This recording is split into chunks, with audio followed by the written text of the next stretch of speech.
صلی اللہ علیہ وسلم اعوذ باللہ من الشیطان بسم اللہ الرحمن الرحیم۔ السلام علیکم خواتین و حضرات۔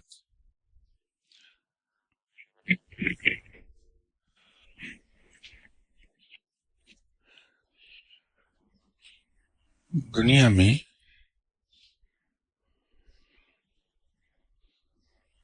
کم سے کم مشرق سے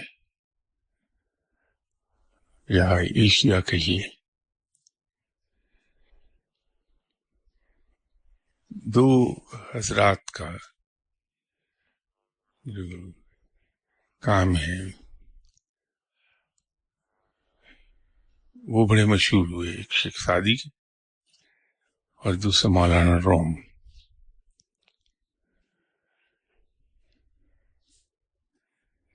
مولانا روم کو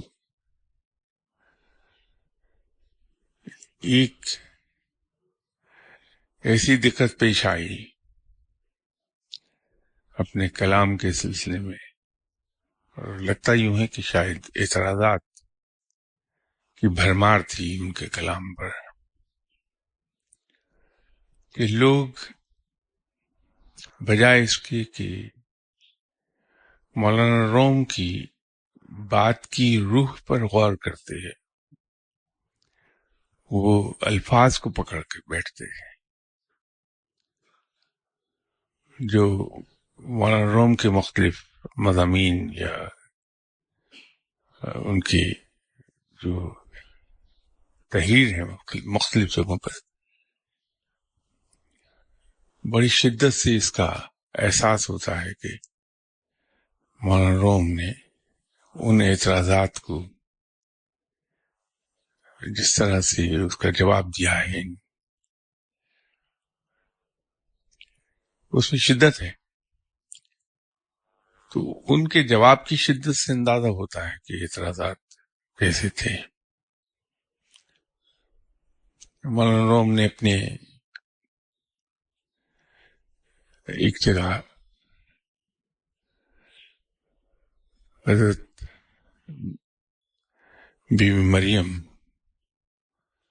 اور ایک اور کا نام سڈنلی ذہن سے نکل گیا، ان کی گفتگو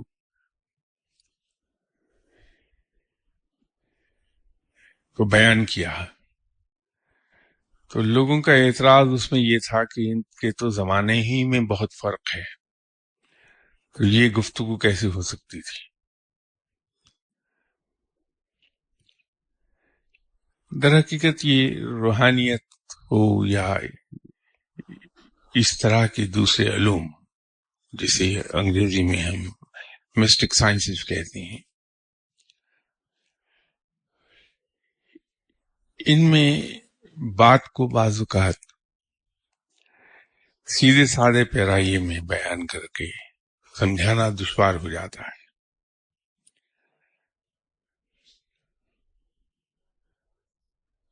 اس راہ میں چیزوں کو سمجھانے کے لیے بزرگان دین نے حکایات کا سہارا لیا ہے۔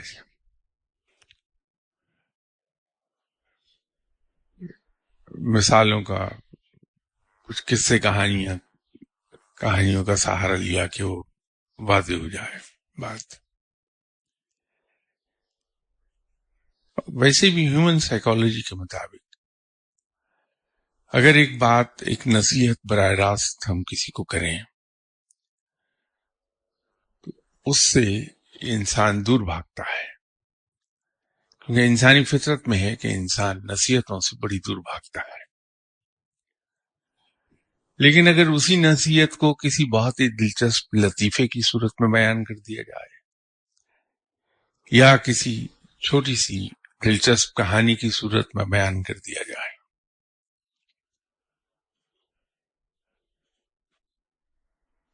تو وہ انسان کے ذہن پر بڑا دیر پا اثر چھوڑ جاتی ہے۔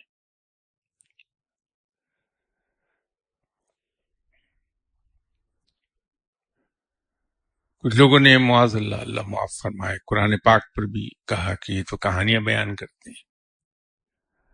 در حقیقت جو کہانیاں بیان کی گئی ہیں قرآن پاک میں وہ حقیقت ہیں، اور رب تعالیٰ نے ان کہانیوں کے ذریعے سے انسان کو بات سمجھائی ہے، وارننگز دی ہیں، تلقین کی ہے. تو یہ سنت ربی ہے کہ اپنی بات کو سمجھانے کے لیے اس کو ایک بڑا خوبصورت انداز میں بیان کر دیا جائے. لیکن اس کا نقصان یہ ہوتا ہے کہ ہم اس کی روح تک پر غور نہیں کرتے کہ اس کی اصل روح کیا ہے اس گفتگو کی. ہم اس کے الفاظ پر جاتے ہیں.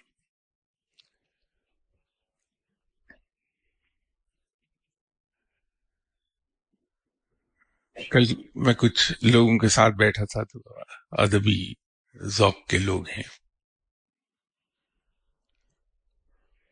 وہاں ایک ادیب اور ایک شاعر کے درمیان میرے اس محفل میں گفتگو ہو رہی تھی. تو جو ادیب ہیں انہوں نے شاعر سے کہا کہ خدا کے لیے کوئی کلام اپنے مت سنائیے گا. تو اس کے ساتھ ہی انہوں نے کہا کہ وہ ایک صاحب دوڑتے جا رہے تھے اور ان کے پیچھے پیچھے ایک اور صاحب بھاگ رہے تھے. تو لوگوں نے پوچھا کہ کیا ہوا، کیا ہونا کیا تھا. یہ اپنا کلام اس نے مجھے سنا دیا، میرے سنانے کی باری آئی تو اٹھ کے دوڑ پڑا، تو میں اس کو پکڑ رہا ہوں کہ میرا کلام سن کے جاؤ. اب آپ اس کے اندر دیکھیے، ہے تو یہ لطیفہ جو انہوں نے کل شاعر صاحب کو سنایا، لیکن اس میں سبق بہت بڑا ہے کہ ہم اپنی گفتگو کو ایسا نہ کر لیں کہ دوسرا اٹھ کے دوڑ ہی جائے. تو یہ حکایات مولانا روم ہی نے ایک مثال دی ہے کہ روحانیت کے اندر بات کو واضح کرنے کے لیے بہت ضروری ہو جاتا ہے کہ اس کو کسی کہانی کی صورت میں، قصے کی صورت میں، لطیفے کی صورت میں بیان کر دیا جائے.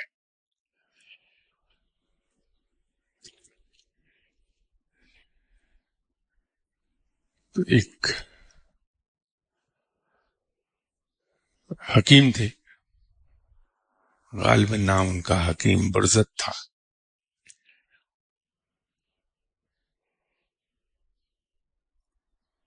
انہوں نے کسی سے کہا کہ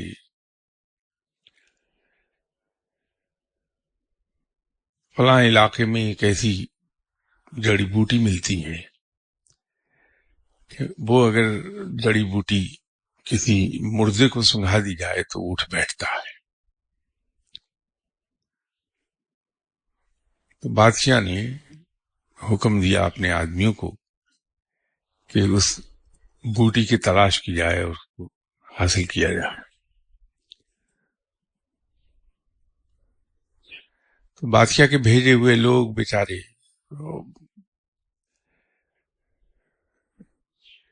شہر گھومتے رہے، ملک گھومتے رہے، لیکن وہ بوٹی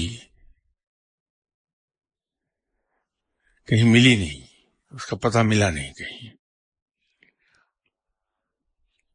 اب ان پر مایوسی تاری تھی ان لوگوں پر.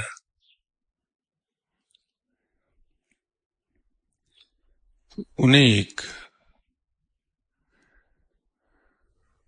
فقیر آدمی ملا. انہوں نے سوچا کہ فقیر بھی گھومتے رہتے ہیں اللہ کی زمین میں، تو شاید انہوں نے کہیں دیکھ لی ہو.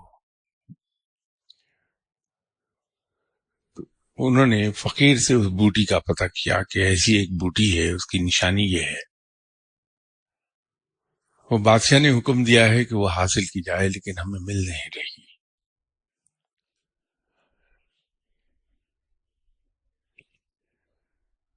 تو فقیر ان کی بات سن کر ہنسا اور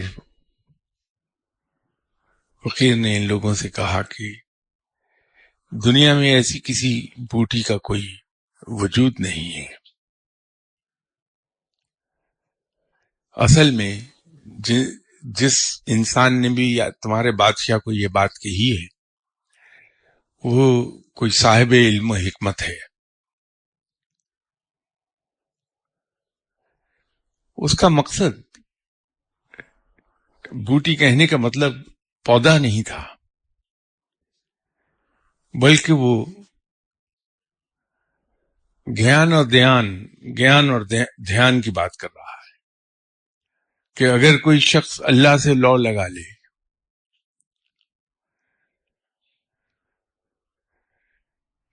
تو اس کا دل زندہ ہو جاتا ہے.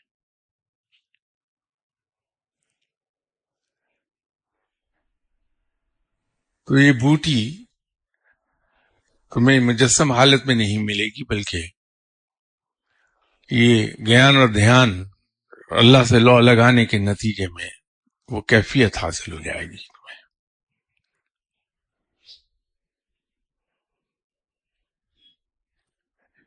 اب آپ یہ دیکھیے کہ حکیم برزت جو تھے انہوں نے کس خوبصورتی کے ساتھ اللہ سے لو لگانے کی بات کو بیان کر دیا. یہ اور بات ہے کہ وہ بادشاہ غالباً اتنا ہی تعلیم یافتہ تھا جتنا ہم، کہ وہ ان الفاظ پر گیا کہ ان الفاظ کو دیکھے بجائے اس کی روح کو دیکھنے کے. جب ہم کہیں علم لدنی کے بارے میں پڑھتے ہیں کوئی بات، اللہ سے لو لگانے کے نتیجے میں حاصل ہونے والی معرفت کی بات پڑھتے ہیں، تو ہم اس کے الفاظ پر نہ جائیں بلکہ اس کی روح کو دیکھیں تو بہت کچھ حاصل ہو جائے گا. ورنہ ہم اس طرح ان بادشاہ کے ان آدمیوں کی طرح بھٹکتے رہیں گے، پوری دنیا میں تلاش کرتے رہیں گے، اور پھر کہیں کوئی انسان جسے ہم فقیر سمجھے ہوں گے وہ اپنے علم کے ذریعے جواب آپ کو دے دے گا.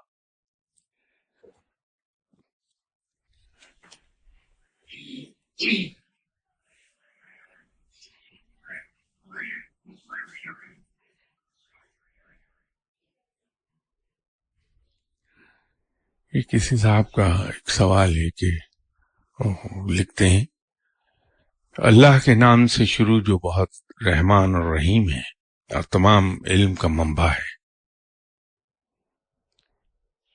سوال انہوں نے اس کے بعد لکھا ہے کہ آپ نے بسم اللہ شریف کا ذکر بڑی تفصیل سے لیکچر نمبر 38 میں کیا ہے، اس کی تعداد اور وقت کا ذکر نہیں.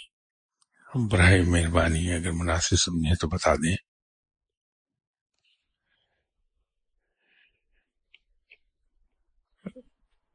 اس سے پہلے اس چیز کا ذکر مختلف ریفرنسز سے ہوتا رہا.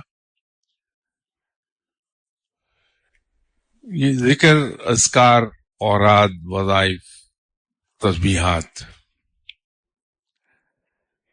ان کے بارے میں کوئی ہم نہ تو سویپنگ سٹیٹمنٹ دے سکتے ہیں نہ انہیں جنرلائز کر سکتے ہیں. یہ ضروری نہیں کہ ایک وظیفہ جو ایک انسان کو سوٹ کرتا ہے وہ دوسرے کو بھی سوٹ کر رہا ہو.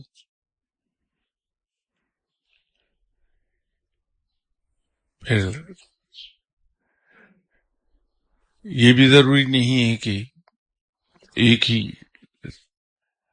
ایک ہی ذکر جس کی تعداد کسی ایک آدمی کے لیے بیان کی گئی ہو وہ دوسرے پر بھی فٹ ہو جائے.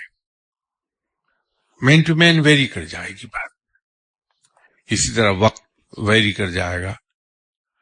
اس کے بارے میں بڑی تفصیل سے میں نے کوشش کی تھی کہ بیان کر دوں کہ یہ ذکر، اذکار، اوراد، وظائف، تسبیحات یہ انسان پر کس طرح سے اثر مرتب کرتی ہیں.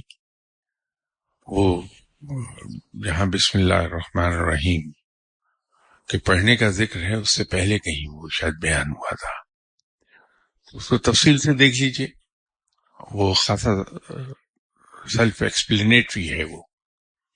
اس سے اندازہ ہو جائے گا آپ کو کہ اگر میں یہ کہہ دوں کہ بسم اللہ الرحمن الرحیم عشاء کی نماز کے بعد 100 مرتبہ پڑھ لیجئے، تو ضروری نہیں کہ وہ سب کے لیے وہی تعداد درست ہو، وہی وقت درست ہو، اور یہ بھی ضروری نہیں کہ بسم اللہ الرحمن الرحیم کا وظیفہ ہر ایک کو سوٹ کر جائے۔ ہاں البتہ یہ ضرور ہے کہ اس کو اگر ذکر الہی سمجھ کر کیا جائے تو بغیر گنے پڑھیے، بغیر کوئی وقت مقرر کیے پڑھیے، تو وہ ذکر کی صورت آ جائے گی اس کی، اور اس کا بڑا اجر بھی ہے، ثواب بھی ہے، اور رب بھی متوجہ ہوتا ہے۔ تو پھر کھلا پڑھنا چاہیے، بغیر وقت کا تعین کیے، بغیر تعداد کا تعین کیے۔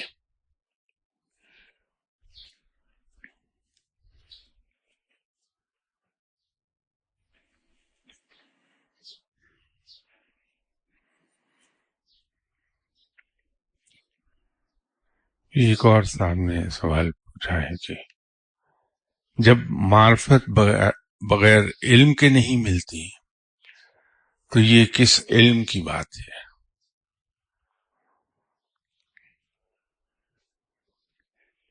جس طرح ابھی تک ہمارے ذہن میں ایک بات کلیئر نہیں ہے کہ جمہوریت کے نتیجے میں ترقی آتی ہے یا ترقی کے نتیجے میں جمہوریت، اسی طرح یہ بات بھی شاید بہت زیادہ واضح نہیں ہے کہ معرفت علم کے ذریعے حاصل ہوتی ہے یا علم معرفت کے ذریعے حاصل ہوتا ہے۔ یہ میرا خیال ہے دونوں چیزیں بیک وقت ہی آنا شروع ہوتی ہیں، کیونکہ جب انسان اللہ کو پکارتا ہے ہر وقت، بلکہ یوں کہیے یہ زیادہ صحیح لفظ ہوگا کہ اللہ سے لو لگا لیتا ہے، کیونکہ جب انسان کسی چیز سے لو لگا لے تو اس کے دل میں اس چیز کے علاوہ کسی چیز کا خیال رہتا نہیں ہے۔ تو جب اللہ سے لو لگا لیتا ہے انسان تو اس کے دل میں، اس کے دماغ میں، اس کے خیالوں میں سوائے رب کے کوئی نہیں رہتا۔ تو ہر وقت انسان متوجہ رہتا ہے اپنے رب کی طرف۔ جب رب کی طرف متوجہ رہتا ہے، اس کا ذکر کرتا ہے، اس کی ثنائی کرتا ہے، اس کو پکارتا ہے، اس سے گفتگو کرتا ہے، تو اس کے نتیجے میں اسے قربت حاصل ہوتی ہے۔ تو جب انسان کو رب کی قربت حاصل ہوتی ہے تو پھر اس پر علم کے دروازے کھل جاتے ہیں، اور جب انسان پر علم کے دروازے کھلتے ہیں تو پھر انسان کو دانائی بھی عطا ہوتی ہے۔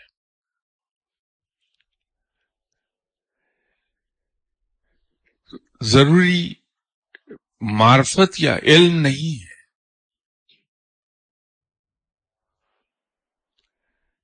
ضروری یہ ہے کہ اگر ہم ایک پھل خریدنا کھانا چاہتے ہیں پھل، تو پھر ہمیں اپنے گھر میں اس پھل کا پودا لگانا ہوگا، اس کی آبیاری کرنا ہوگی، اس کی دیکھ بھال کرنا ہوگی، اس کو پالنا ہوگا، اس کی پرورش کرنا ہوگی، تو پھر کئی سال کے بعد جا کے اس پر پھل لگے گا جو ہم پھل کھا سکتے ہیں۔ پھر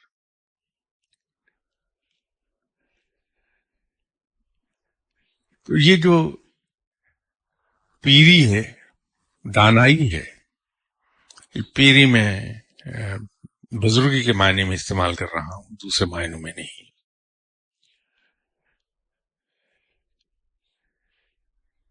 دانائی، علم، معرفت، یہ سب کا سب عطا ہوگا صرف ایک ہی صورت میں، جب ہم اللہ سے لو لگا بیٹھے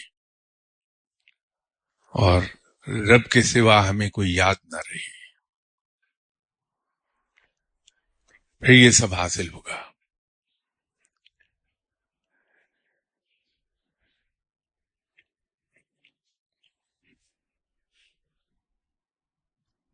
اسی سوال کا ان کا دوسرا حصہ ہے کہ معرفت اور قربت میں سے پہلے کیا ضروری ہے؟ کیونکہ جب تک آپ کسی کے قریب نہیں ہوتے تو آپ اس کو کیسے جانیں گے؟ ایک تو یہ ہے کہ اپنے سوال کا جواب آپ نے خود ہی دے دیا، اور ویسے بھی میں ابھی آپ کے اس سوال کا جواب دے چکا۔ اگر یہ علم شریعت کی بات ہے تو پھر ہر عالم ملا کو معرفت حاصل ہو جانی چاہیے۔ یہ علم کون سا ہے جس کے بغیر معرفت نہیں ملتی ہے؟ یہ علم کی قسم میں نے عرض تو کر دی کہ یہ علم اللہ سے لو لگانا ہے۔ اب یہ ہو نہیں سکتا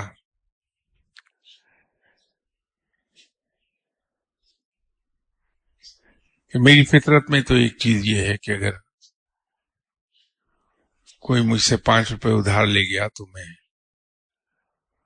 جان نماز بچھا کے بیٹھ جاؤں گا، اس وقت تک جان نماز چھوڑوں گا نہیں جب تک کہ مجھے لوٹا نہ جائے، اور میں اس کی صحت کی دعا کروں گا، یا اللہ جس نے مجھ سے 5 روپے ادھار لیے ہیں اس کو نزلہ بھی نہ ہو، تاکہ وہ اپنی زندگی ہی میں میرے 5 روپے لوٹا جائے۔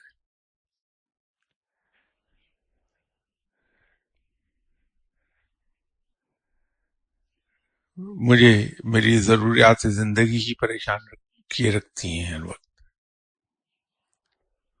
مجھے میری اولاد کا خیال دوڑائے رکھتا ہے ہر وقت، میرے دل سے یہ بات ہی نہیں نکلتی کہ کسی طرح میرا ذاتی مکان ہو جائے۔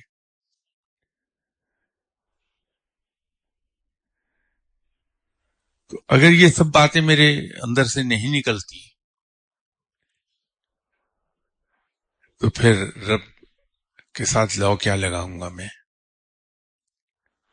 اور جب رب سے لو نہیں لگے گی تو علم کیا ہوگا حاصل، معرفت کیا ملے گی؟ اس کی بنیاد صرف ایک ہے کہ انسان کے دل میں سوائے رب کی اور کوئی نہ رہے، اس کے خیالوں میں سوائے رب کے کوئی نہ ہو، اور وہ سوائے رب کے کسی اور کو یاد نہ کرے۔ رب مل جائے گا، اس کی قربت مل جائے گی، علم مل جائے گا، ہر چیز مل جائے گی خود ہی۔ تو اس علم کا نام رب سے لو لگانا ہے۔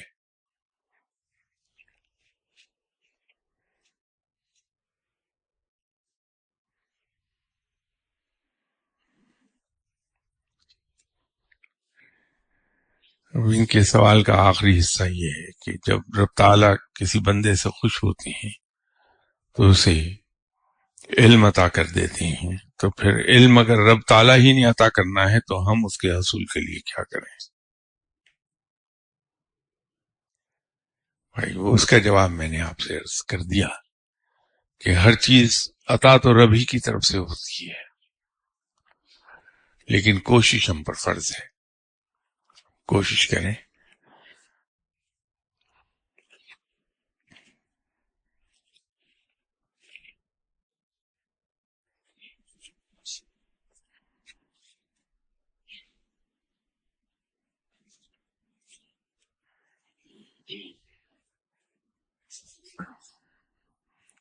یہ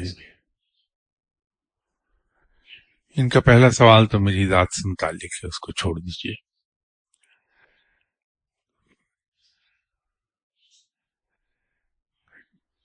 دوسرا ان کا سوال ہے کہ کیا ولایت میں اگلے درجے میں ترقی سے پہلے ہر بار ٹریننگ ہوتی ہے؟ ٹریننگ تو ایک ہی بار ہوتی ہے، لیکن اگلے درجے میں ترقی سے پہلے ایک ریفریشر کورس ضرور ہوتا ہے، اس کو ہم ٹریننگ نہیں کہہ سکتے، ریفریشر کورس ہم کہہ سکتے ہیں۔ وہ ہر بار اس میں سے گزرنا پڑتا ہے۔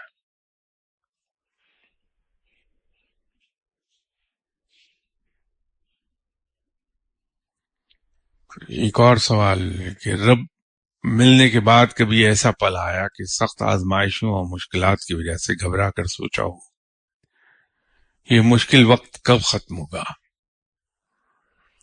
یہ انسانی فطرت میں ہے. ہر انسان یہ سوچتا ضرور ہے کہ یہ مشکل کب ختم ہوگی. یہ اور بات ہے کہ اس کا انداز گلے کا سے نہیں ہوتا، وہ تجسس کے نتیجے میں سوچتا ہے اور ساتھ ہی وہ رب تعالیٰ سے مدد مانگتا ہے کہ یا اللہ تو میری مدد فرما کہ میں اس مشکل وقت سے آسانی سے گزر جاؤں.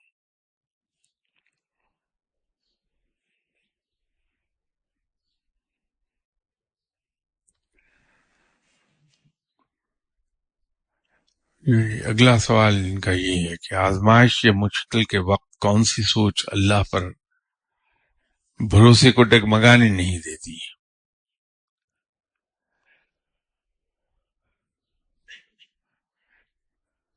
اگر انسان، جیسے میں نے ابھی عرض کیا کہ روحانیت میں اگلے درجے پر ترقی سے پہلے انسان ریفریشر کورس کرتا ہے، اس کو گزارا جاتا ہے ریفریشر کورس سے، تو اس میں ٹریننگ کے دوران جو مشکلات اور جس قسم کی صورتحال سے انسان گزرتا ہے اس کی انٹینسٹی اتنی تو نہیں ہوتی ہے ریفریشر کورس میں، لیکن ہوتی وہی چیزیں ہیں، صرف انٹینسٹی کا فرق ہوتا ہے.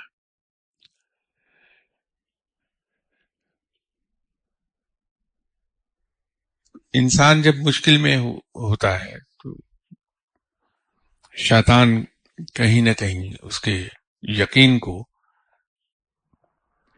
ہلانے کی کوشش ضرور کرتا ہے. اس کا آسان ترین وقت یہ ہے کہ جو ہی انسان کے اندر آسان ترین طریقہ اس کا یہ ہے کہ جب انسان کے دل میں یہ آئے کہ مشکل کب ختم ہوگی، مشکل ہو ہی نہیں رہی ختم، تو انسان فوراً اگر یہ یاد کر لے کہ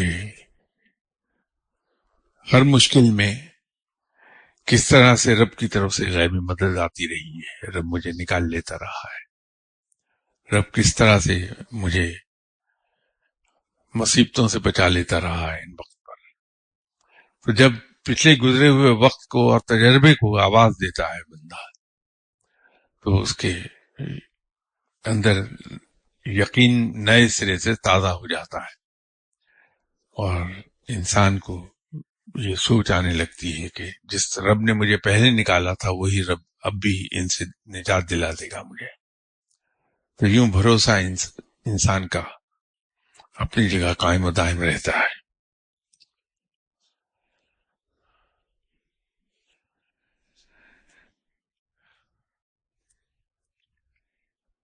ایک اور سوال انہی صاحب کا ہے کہ لوگوں کو یہ کیسے پتہ چلتا ہے کہ کوئی ولی اللہ کس مقام پر ہے؟ کیا ہر ولی اللہ کو اس کے درجے یا مقام کے بارے میں خود پتہ چل جاتا ہے یا انہیں اس بارے میں بتایا جاتا ہے؟ اور کون بتاتا ہے؟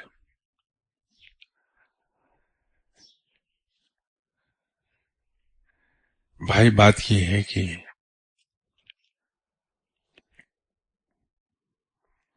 اگر مجھے کوئی بیماری ہے، میں کسی تکلیف میں ہوں، جسمانی تکلیف میں، تو میں ڈاکٹر کے پاس جاؤں گا.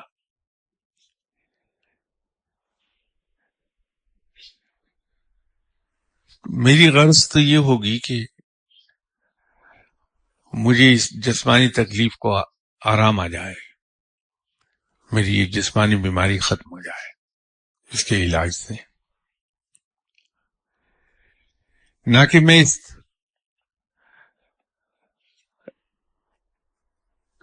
جستجو میں لگ جاؤں گا کہ یہ دیکھوں کہ یہ ڈاکٹر کس مقام کا ڈاکٹر ہے.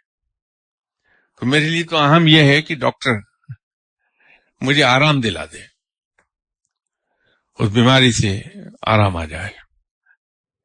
تو اگر روحانی بیماریوں میں مبتلا ہوں اور میں کسی ولی اللہ کے پاس جاتا ہوں، کسی صاحب علم کے پاس جاتا ہوں، صاحب نظر کے پاس جاتا ہوں، صاحب کمالات کے پاس جاتا ہوں. مجھے تو یہ دیکھنا چاہیے کہ وہ صاحب کمال میری روح کی بیماریوں کو دور کر دیتے ہیں یا نہیں.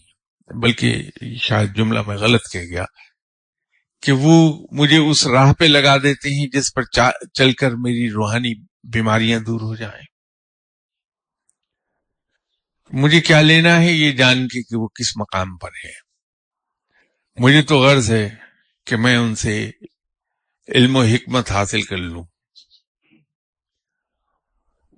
ان کے بتائے ہوئے راہ پر اگر میں چلوں تو مجھے قرب الہی حاصل ہو جائے، مجھے رب کی دوستی عطا ہو جائے. اگر میں کسی غوث کے پاس چلا گیا جو اپنے وقت کا غوث ہے اور اس نے میرے اوپر توجہ ہی نہ ڈالی، بھلے میں وہاں 50 سال بیٹھا رہوں جا کے ان کے پاس، کیا فائدہ ہے مجھے ان کے غوث ہونے کا. اگر میں کسی عمران کے پاس چلا گیا جو ولایت میں لویسٹ درجہ ہے، اور انہوں نے مجھ پہ توجہ ڈالی، مجھے طریقہ بتا دیا، سلیقہ سکھا دیا کہ اللہ کی راہ پر چلا جائے اس طرح سے تو اللہ کی دوستی عطا ہو جائے گی، تو میرے نزدیک تو وہ عمران غوث سے بہتر ہے.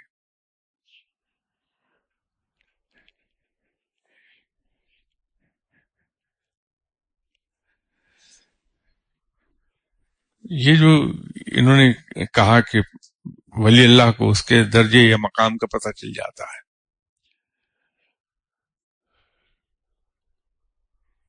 بات یہ ہے کہ جب تک انسان عمران کے درجے پر ہوتا ہے، ایک وقت میں 40,000 عمران ہوتے ہیں دنیا میں، اس میں اکثریت ان لوگوں کی ہوتی ہے جن کو احساس نہیں ہوتا کہ وہ اس مقام پر ہیں. لیکن اس کے بعد جب وہ آگے چل کے ترقی کرتے ہیں تو انہیں احساس ہونے لگتا ہے کہ ان کو رب نے کچھ عطا فرمایا ہوا ہے. تو اس جو لوئسٹ لیڈر ہے، لوئسٹ مقام ہے اس لیڈر پر، وہاں اکثر لوگوں کو پتہ نہیں اپنے بارے میں چلتا، لیکن اس کے بعد پھر احساس ہونے لگتا ہے.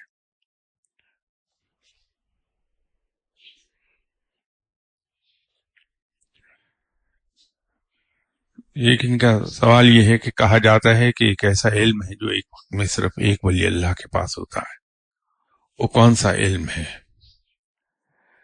یہ علم کی قسم نہیں ہے، علم کا درجہ ہے. جیسے سائنس ہم پڑھتے ہیں کہ وہ مضمون سائنس ایک ہی ہے. کلاس 5 میں اگر سائنس کوئی پڑھ رہا ہے بچہ، اسے میٹرک کا اسٹوڈنٹ وہی سائنس پڑھ رہا ہے، وہی فزکس، وہی کیمسٹری پڑھ رہا ہے، وہی فزکس اور کیمسٹری بی ایس سی کے آخری سال میں پڑھتا ہے، وہی فزکس یا کیمسٹری وہ ایم ایس سی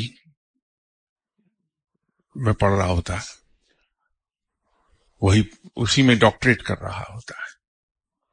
تو وہ علم تو ایک ہی ہے، فزکس، لیکن یہ اس کی ڈگریز ہیں.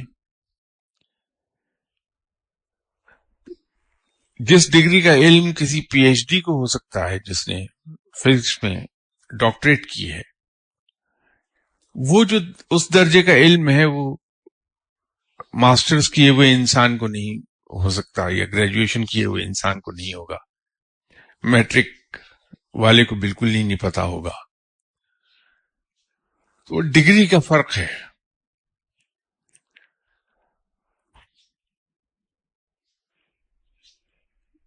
علم ایک ہی ہے.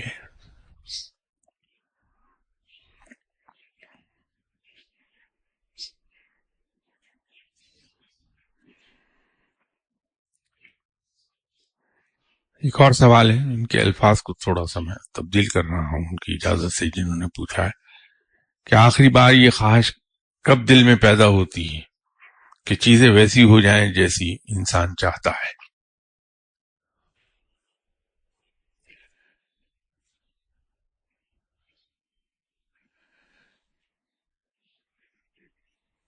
جب تک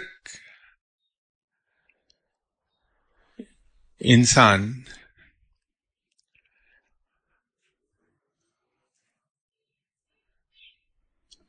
اطاعت کے اس مقام پر نہ آ جائے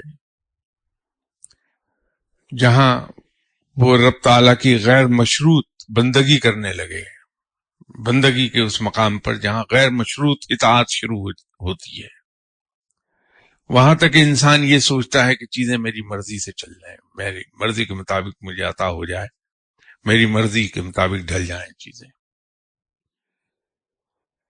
لیکن جب وہ غیر مشروط اطاعت میں انٹر ہو جائے تو وہاں اس کی یہ خواہش ختم ہو جاتی ہے، یا یوں کہہ لیجئے، اس کو بہت زیادہ درست بھی ہے کہ انسان بندگی کے مقام میں داخل ہی نہیں ہو پاتا جب تک کہ غیر مشروط اطاعت کی طرف نہ چلا جائے۔ جب تک ہم اپنی اس خواہش کو، جس کو میں یہ کہوں گا کہ ہمیں شیطان آگے نہیں بڑھنے دے رہا اللہ کی راہ میں، تو وہ ہمارے دل میں ڈالتا ہے کہ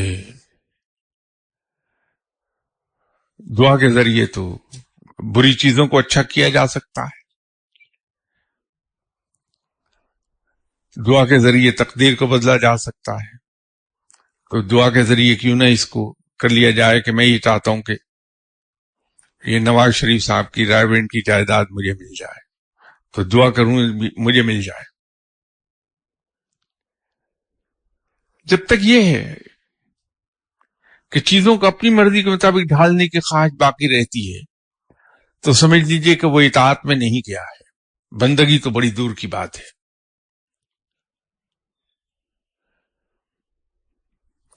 تو جو ہی انسان اطاعت میں داخل ہو جائے وہاں وہ کہتا ہے کہ نہیں، میرا رب بہتر جانتا ہے کہ میرے لیے کیا اچھا کیا برا،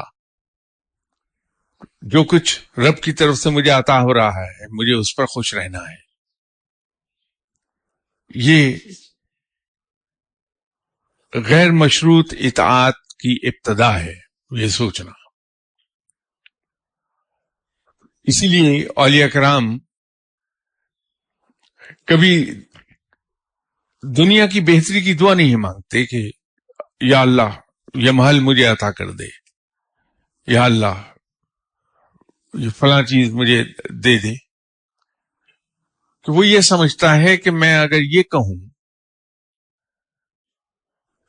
تو یہ اس عقیدے اور ایمان کی اس مقام، ایمان کے اس مقام کے خلاف ہوگا جہاں میں یہ کہتا ہوں کہ میرا رب بہتر جانتا ہے کہ میرے لیے کیا اچھا اور کیا برا، اور ایک اس سے اگلا مقام، اس سے اگلا قدم کہ میرا رب جو کچھ مجھے عطا فرمائے گا وہ میرے بہترین مفاد میں ہوگا، اور ایک اس سے اگلا قدم کہ میرا علم اور میری عقل ناقص ہے، میں اپنی ناک کے آگے نہیں دیکھ سکتا، لیکن یہ میرا رب ہے جس کو اس کائنات میں موجود تمام چیزوں کا پتہ ہے، یہ میرا رب ہے جو بہتر جانتا ہے کہ میرے لیے کیا اچھا اور کیا برا، میرا رب بڑا رحیم و کریم ہے، بڑا مہربان ہے، وہ میری بہتری چاہتا ہے، اور جو کچھ وہ عطا کرتا ہے وہی بہتر ہے۔ تو یہ جو ہمارے ایمان کا یہ حصہ ہے، فقیر اس پہ نظر رکھتا ہے کہ میں اس بات کے خلاف میرا عمل نہ ہو جائے جو میں زبان سے کہتا ہوں، یا میں دل میں جو سمجھتا ہوں۔ حضرت علی کرم اللہ وجہ اور آپ صلی اللہ علیہ وآلہ وسلم ہمیشہ دعا میں ایک جملہ ضرور